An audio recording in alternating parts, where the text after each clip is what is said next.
Huling conversation ni Kuya Kim at Eman bago ito pumanaw, viral. Eman, ito pala ang huling mensahe sa kanyang mga magulang. Umani na samsaring reaksyon mula sa marami ang revelasyon ng TV host at reporter na si Kuya Kim Atienza tungkol sa laman ng huling mensahe sa kanila ni Eman bago ito pumanaw.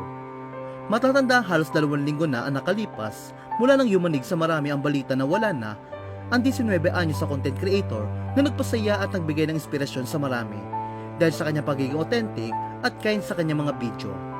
At hanggang ngayon, tila hindi pa rin nagsisingin sa marami na wala na nga si Eman. Lalo pang ang nalungkot ang marami nang mapanood ang madamdaming interview ni Kuya Kim sa kapuso mo Jessica Soho na ipinalabas nitong linggo November 2. Sa nasabing panayam, idinatali kasi ni Kuya Kim ang mga huling sandali ni Eman. Kabilang na nga rito ang huling conversation sa kanila ni Eman na nagbigay sa kanila ng kutob na may mangyayaring hindi maganda rito. Ayon kay Kuya Kim, nasa Pilipinas siya noon habang si Eman ay nasa Los Angeles, California. Nasa Amerika rin umano ang kanyang asawa na si Felicia Hang Atienza. Ngunit nagpunta ito ng Florida para sa isang pickleball championship. Hanggang 2 araw bago pumanaw si Eman, nagpadala raw ito ng mensahe sa kanyang ina. Ipinaalam umano ni Eman kay Felicia na nasa isang emergency siya pero wag daw ito mag-alala. Dahil wala naman daw na nangyari at kailangan lang niyang pumunta sa isang therapy center. Sa puntong iyon, ayon kay Kuya Kim, naramdaman nilang may kakaiba.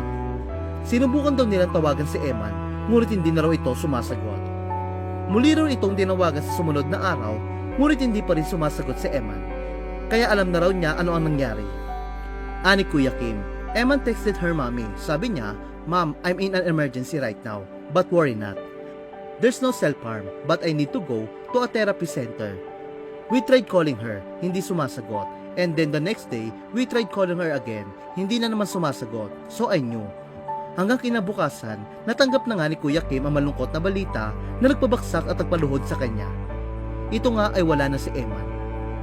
Samantala, inamin ni Kuya Kim na sobrang sakit ang pagkawala ni Eman. Hindi raw niya may paliwanag ang sakit sa puntong masihilingin pa niya magkaroon ng malubang sakit kaysa rito.